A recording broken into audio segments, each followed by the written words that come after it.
Kesi inayomkabili mwanaharakati na mtumiaji maarufu wa mitandao ya kijamii Mtanzania anayeishi nchini Marekani Mange Kimambi anayedaiwa kutenda makosa ya uhujumu uchumi imetajwa leo mahakamani.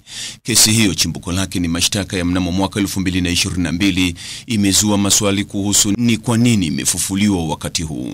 Shauri hilo la jinai nambari 000021172/2025 lililofunguliwa na Jamhuri mnamo tarehe 28 Agosti mwaka huu 2025 linadai kuwa kati ya Machi mosi na Machi 31 mwaka 2022 katika maeneo mbalimbali ya Dar es Salaam, Mange alijipatia shilingi milioni 138 akifahamu kuwa ni fedha za uhalifu. Inadaiwa pia alipata fedha hizo kupitia kazi ya uandishi wa habari bila kibali na kwa vitisho.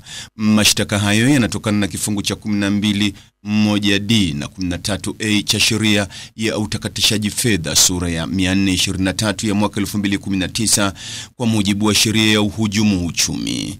Mnamo Desemba 4 mwaka huu 2025, shauri hilo liliitwa mbele ya hakimu mkazi mwandamizi Hasani Makube. Upande wa Jamhuri uliomba mahakama kuahirisha kesi hiyo kwa maelezo kuwa upelelezi bado haujakamilika. Kwa upande wa utetezi, Mange hakuwa na wakili, hivyo hakimu Makube aliutaka upande wa Jamhuri kuhakikisha taratibu zote zimekamilika ili kesi ianze kusikilizwa katika tarehe itakayopangwa. Hatua hii inakuja ikiwa ni mwezi mmoja tu mara baada ya mwanasheria mkuu wa serikali nchini Tanzania Hamza Johari kumlaumu mwanaharakati huyo kwa kuchochea maandamano ya ghasia yaliyotokea Oktoba 29 mwaka huu, siku ya uchaguzi na baada ya uchaguzi.